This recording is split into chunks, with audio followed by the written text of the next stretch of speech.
Hello everyone, Shri IAS academy में आपका स्वागत है। जैसा कि आप जानते हैं कि श्री आईएएस एकेडमी ने आंसर राइटिंग सीरीज की शुरुआत की थी, जिसके अंतर्गत ऑलरेडी हमारे 247 पार्ट आ चुके हैं। ये हमारा 248 पार्ट है। अपने इस पार्ट में हम देखेंगे कि आपके द्वारा हमारे टेलीग्राम चैनल पर किस प्रकार का प्रश्न भेजा गया, उसे आपने किस तरीके से लिखा और आपको उसमें किन किन बिंदुओं को ऐड करने की आवश्यकता है। तो चलिए शुरू करते हैं। जैसा कि आप देख रहे हैं, ये प्रश्न आपके द्वारा हमारे टेलीग्राम चैनल पर भेजा गया। तो सबसे पहले हम आपके इस प्रश्न को पढ़ेंगे, फिर आपके उत्तर को पढ़ेंगे और देखेंगे कि वास्तव में आपने इसे कैसे लिखा है।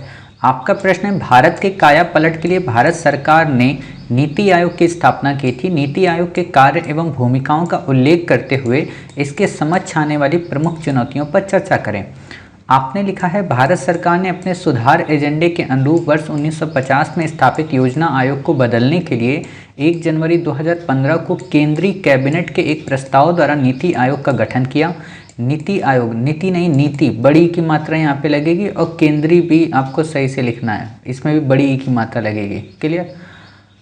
केंद्रीय नीति आयोग एक राष्ट्रीय संस्थान होने के नाते कई कार्यों और भूमिकाओं का निर्वहन करता है। निर्वाह नहीं, जैसे देश के विकास हेतु प्राथमिकता वाले क्षेत्र तथा रणनीतियों पर राज्य सरकारों के साथ काम करने का, ग्रामीण स्तर पर विश्वसनीय योजनाओं को तैयार कराने के लिए तंत्र विकसित करना, राष्ट्रीय एवं अंतर्राष्ट्रीय विशेषज्ञों, पेशेवरों तथा अन्य हितधारकों के एक सहयोगात्मक समुदाय के माध्यम से ज्ञान, नवाचार और उद्यमिता समर्थन प्रणाली का सृजन करना।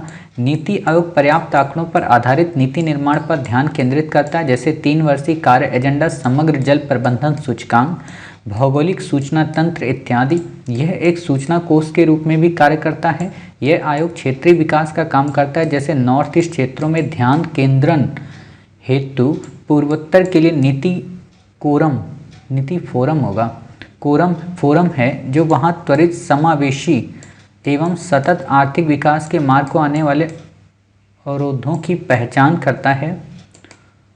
परंतु नीति आयोग के समक्ष अपने कार्यों को फलीभूत करने के दौरान कई चुनौतियां आती हैं, जैसे नीति आयोग के कार्य क्षेत्र अंतर्राज्य परिषद के कार्य क्षेत्र में कहीं कहीं टकरा जाता है। इसे एक कार्यपालिका प्रस्ताव द्वारा स्थापित किया गया, जिसमें इसमें सहकारी हस्तक्षेप की अत्यधिक संभावना रहती है। देखिए, सहकारी वर्ड अलग होता है, सरकारी वर्ड अलग होता है। सहकारी का मतलब ये होता है कोऑपरेटिव्स, है ना, जिसको 97 अमेंडमेंट के द्वारा ऐड किया गया, वो अलग चीज़ है। कोऑपरेटिव सोसाइटीज़ होती हैं, ठीक है। ये प्रतिस्पर्धात्मक संघवाद को प्रोत्साहन देता है, जिससे पहले से ही समृद्ध राज्यों को अधिक लाभ जबकि पिछले राज्यों को हानि होने का भय रहता है।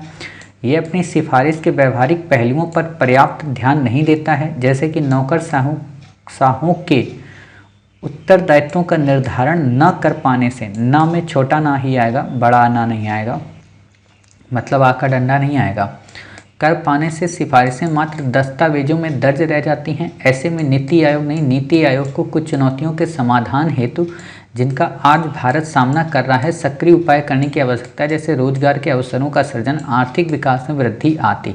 नीति आयोग ने भारत में परिवर्तन के संचालन का दायित्व राज्यों को सौंपा है। भारत सतत विकास लक्ष्य 2030 प्राप्त करने के मार्ग में कई चुनौतियां वर्तमान में विशेषकर गोल 3 का सामना कर रहा है। हालांकि केंद्र सरकार ने कई मिशन मोड कार्यक्रम शुरू किए हैं इससे निपटने हेतु। कौशल भारत, कुशल भारत, स्वच्छ भारत, स्मार्ट सिटी, ठीक है, मतलब छोटी की मात्रा यहाँ पे आएगी और इसमें भी आपकी छोटी की मात्रा। सभी के लिए आवास, बिजली आदि। इनकी सफलता के लिए केंद्र राज्यों के बीच सक्रिय सहयोग की भावना लाने में नीति आयोग उत्प्रेरक की भूमिका निभाने को तैयार है। नीति आयोग लिखना है आपको हर जगह पे। क्लियर? आपने उत्तर तो सही लिखा है, लेकिन जो 2-3 मिस्टेक्स जो मुझे लगी वो ये कि एक तो आपको ये पॉइंट हटा देना है यहाँ से, मतलब यहाँ पे आपको पॉइंट फॉर्म में अगर लिखना है तो पॉइंट फॉर्म में लिखिए। क्लियर? दूसरी बात क्या है कि जब आप यहाँ पे पॉइंट दे दें, मान लीजिए 1 नंबर 2 3 4 5 दे दें, तो यहाँ पे जितनी भी बातें लिखें ना, इनको आप पैरा में लिखते हैं, क्योंकि या फिर आप इनको पॉइंट में लिखें, उसको पैरा में लिख दें। दो में से किसी एक को पॉइंट और पैरा में करें, क्योंकि अगर पूरा उत्तर आप पॉइंट फॉर्म में लिख देंगे तो एग्जामिनर को अच्छा नहीं लगेगा, उसको टुकड़े टुकड़े वाला उत्तर लगेगा। क्लियर? और उसको पढ़ने में तकलीफ होगी, क्योंकि वो वास्तव में आपके उत्तर में आपकी भाषा प्रवाह को देखना चाहता है। ठीक है।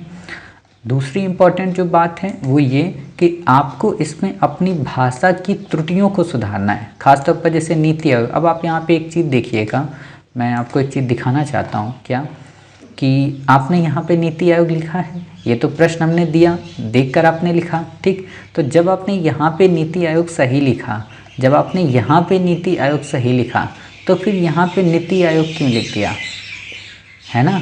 तो इन चीज़ों को थोड़ा ध्यान दीजिए कि इन चीज़ों में गलती ना हो, क्योंकि धीरे धीरे सीखेंगे तो धीरे धीरे हिंदी सही हो जाएगी। और ये एक रीज़न है कि उत्तर भारत की जो बेल्ट है, गंगा का जो मैदान है, यहाँ पे हिंदी को लेकर ये त्रुटियाँ होती हैं आमतौर पर।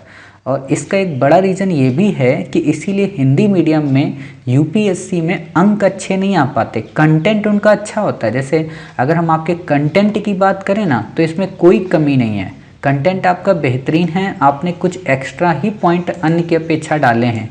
जैसे आपने इसमें कंपोजिट वाटर मैनेजमेंट इंडेक्स डाला है, जो कि 2020 के शुरुआती दौर में काफ़ी ज़्यादा चर्चा में रहा है। और आपको पता होना चाहिए कि हमने अभी हाल ही में एक क्वेश्चन भी आपको दिया है भूजल के बारे में, जिसमें अटल भूजल योजना का जिक्र किया है। वहाँ पे भी हमने आपको इस इंडेक्स को मेंशन करने की बात की है। आपने जीआई टैग की बात की है, मतलब ये बहुत अच्छी अच्छी चीज़ें आपने यहाँ पे डाला है। तो कंटेंट आपका बेहतरीन है। आपने नॉर्थ ईस्ट को भी स्पेशली कवर किया है, बट दिक्कत वही है कि इसको थोड़ा भाषा शैली में कर दें कि हाँ ये लगे कि बिल्कुल एक प्रवाह है। और वैसे भी देखिए, आपने जैसा कि मुझे बताया भी था कि अभी आपने लिखना शुरू किया है, तो लिखने के हिसाब से तो बेस्ट है। अगर जैसे होता है ना, देखो हर एक का मूल्यांकन होता है, ऐसा नहीं होता है कि हम आंसर जब सबका चेक कर रहे होते हैं तो सबको एक ही धड़े पे तोलते हैं, बिल्कुल भी नहीं। जैसे आपने कहा कि आप पहला अभी लिख रही हैं, अभी आपका दूसरा तीसरा आंसर है, जितना नॉलेज है उस हिसाब से आपने लिखा, तो बहुत बेस्ट है। मतलब क्योंकि आप जितना मैंने आज तक लोगों को देखा है, शायद मैंने अभी तक अपनी लाइफ में कुछ नहीं तो 20,000 से भी ज़्यादा आंसर बच्चों के चेक किए होंगे। तो उन लोगों में से अगर मैं ये कहूँ कि शुरुआती दौर के हिसाब से आप में से सभी लोगों का, जितने भी लोग आंसर लिख रहे हैं, उन सब का स्टेटस बहुत बेहतरीन है। यहाँ तक कि जब मैंने जीवन में कभी आंसर लिखा था तो मेरा आंसर आप लोगों से भी ज़्यादा खराब था। मतलब आप लोग तो फिर भी डायरेक्ट क्वेश्चन पे आ जाते हो कि हाँ ये बातें ऐसे लिखनी है।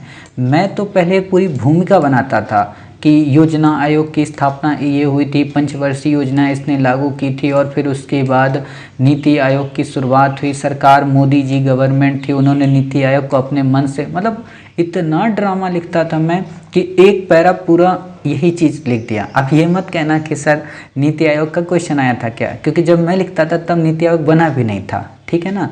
तो ये चीज़ें हैं, तो इस चीज़ को आपको समझना पड़ेगा कि आप आज जो लिख रहे हो उत्तर बहुत बेहतरीन है, लेकिन मेरा जो उद्देश्य है वो यही है ना कि आपको स्थिर ना बना के आपको और बेहतर बनाना है ना। तो इसलिए थोड़ा तो हमें सुझाव देना ही पड़ेगा ताकि आपका इम्प्रूवमेंट होता रहे। क्लियर। तो आप ये हिंदी में थोड़ा सुधार करें। इसके लिए आप चाहें तो गूगल की मदद ले सकती हैं, वहाँ पे आप वर्ड डाला करें, वहाँ से आप चीज़ें समझ सकती हैं, ठीक है। अब प्रश्न ये उठता है कि आखिरकार सर इसको अगर हम आपके हिसाब से लिखें कैसे लिख सकते हैं। मतलब आप जैसा कह रहे हो कि मेरा सारा कंटेंट सही है, लेकिन इस कंटेंट में भाषा प्रवाह उतना अच्छा नहीं है, तो क्या सर आप हमें भाषा प्रवाह बनाकर इसका पूरा उत्तर बता सकते हैं। तो बिल्कुल हम इतना तो काम कर ही सकते हैं, आखिरकार हम आंसर चेक क्यों कर रहे हैं, ठीक है। तो हम आपको इसका पूरा भाषा प्रवाह के साथ में पूरा उत्तर आपको बता देते हैं। क्लियर। तो आप पहले क्वेश्चन देख लीजिए कि काया पलट में भारत में नीति आयोग की स्थापना की, इसके कार्य बताने, फिर भूमिका बतानी है, समझ आने वाली चुनौतियां, मतलब 4 चीज़ें हमें इसमें बतानी है, यानी कि 4 पैराग्राफ बनेंगे। तो हमने यही शुरुआत की। हम कैसे लिखते, अगर मुझे लिखना होता कि भारत सरकार ने योजना आयोग की समाप्ति कर नीति आयोग का 2015 में गठन किया। नीति आयोग सहकारी संघवाद के सिद्धांत पर आधारित है। ये न केवल देश के विकास हेतु प्राथमिकता वाले क्षेत्र तथा रणनीतियों पर राज्य सरकारों के साथ सहयोग करके काम करता है, बल्कि ग्रामीण स्तर पर विश्वसनीय योजनाओं को इम्प्लीमेंट करके नए भारत के निर्माण की गाथा लिखता है। यह राष्ट्रीय व अंतर्राष्ट्रीय विशेषज्ञों, पेशेवरों तथा अन्य हितधारकों के मध्य एक सहयोगात्मक समुदाय के रूप में कार्य करके एक टीम वर्क की भावना को प्रमोट करता है तथा अपने 3 वर्षीय एजेंडा समग्र जल प्रबंधन सूचकांक और भौगोलिक सूचना तंत्र के माध्यम से भारत के विभिन्न क्षेत्रों के बारे में भी अपनी राय देता है। यह न केवल राय देता है बल्कि सूचना कोष के रूप में भी काम करता है ताकि क्षेत्रीय विकास का काम हो सके, विशेष तौर पर उत्तर भारत के नॉर्थ ईस्ट राज्यों के क्षेत्रों की बात हो।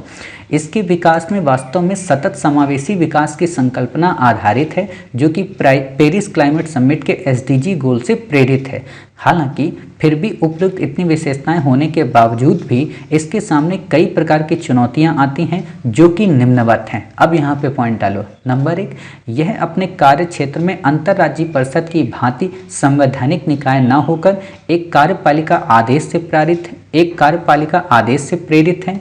यह प्रतिस्पर्धात्मक संघवाद को प्रोत्साहन तो देता है। नंबर 2 मतलब ये पॉइंट आएगा। अब आपने देखा मैंने इन दोनों को एक साथ मिला दिया।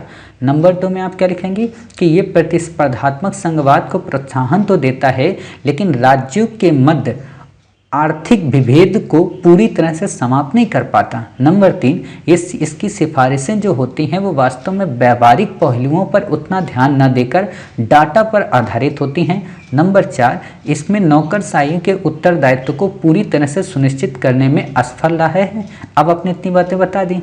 उपयुक्त कमियों को ध्यान में रखते हुए हालांकि सरकार ने हाल ही में कई सारे सुधार किए हैं, चाहे कौशल भारत या कुशल भारत योजना या स्वच्छ भारत मिशन या स्मार्ट सिटी के अंतर्गत आने वाली अलग अलग योजनाओं को इसमें संकेंद्रित करके नीति आयोग को एक बेहतरीन कार्यपालिका प्रस्ताव बनाने का प्रयत्न किया है, जिसके संदर्भ में नीति आयोग ने भी विजन 2030 को इम्प्लीमेंट करके आज़ादी की 75वीं वर्षगांठ पर नए भारत की कहानी को गढ़ने का प्रयास किया है। और कोविड-19 की पेंडेमिक के बाद तो देश को इकोनॉमी के बूस्ट देने के लिए भी नीति आयोग का ये विजन एक सहायक की भूमिका निर्वहन कर सकता है। अतः न केवल सरकार को बल्कि प्रशासन के सभी अधिकारियों को मिलकर नीति आयोग की उन नीतियों को हर हाल में जमीनी स्तर पर लागू कराने की आवश्यकता है। तभी हम पिछले 2 वर्षों में भारत में हुई इकोनॉमिक ह्रास को पूर्ण करके आज़ादी की 75वीं वर्षगांठ को बेहतर बना सकते हैं। लिखिए आपका आंसर। ऐसे अब आपने देखा होगा, ऐसा नहीं कि मैं ये कोई चीज़ें देखकर आप लोगों को बोलता हूँ। मैंने आज तक कभी भी एक बात मैं आपको और बता दूँ कि जब आपका आंसर सामने होता है ना, वो मेरे द्वारा फर्स्ट टाइम पढ़ा जाता है। ना तो मैं पहले पढ़ता हूँ ना ही आपका फ्रेम तैयार करता हूँ। हाँ, एक काम बस मैं वो करता हूँ कि आप लोगों के आंसर्स के नंबर डाल लेता हूँ कि आपका क्वेश्चन नंबर 248 है उलमत जी का, या एक क्वेश्चन मान लीजिए किसी का है, तो सबके नाम और नंबर डाल लेता हूँ। नाम और नंबर डालने का 2 रीज़न, क्योंकि आप में से कई सारे बच्चे बड़े उत्साही होते हैं कि सर आंसर चेक कर दीजिएगा। मान लीजिए तुरंत डाला और तुरंत पूछा सर आंसर चेक कर दीजिएगा, तो हमें उनको नंबर देना पड़ता है। साहब आपका टोकन नंबर 250 है, तब आएगा नंबर, तब आपका चेक हो जाएगा। और दूसरा रीज़न ये है क्योंकि जो हम आपका नंबर्स डालते हैं ये नंबर की कॉपी प्रखर प्रज्ञा फाउंडेशन में सबमिट होती है और उसमें चेक किया जाता है कि आपने 1 महीने में कितने उत्तर लिखे, किसने कितने ज़्यादा लिखे। उसी हिसाब से आपको लास्ट के महीने में जो पुरस्कार हमने घोषित कर रखे हैं वो भी प्रोवाइड कराते हैं। क्लियर?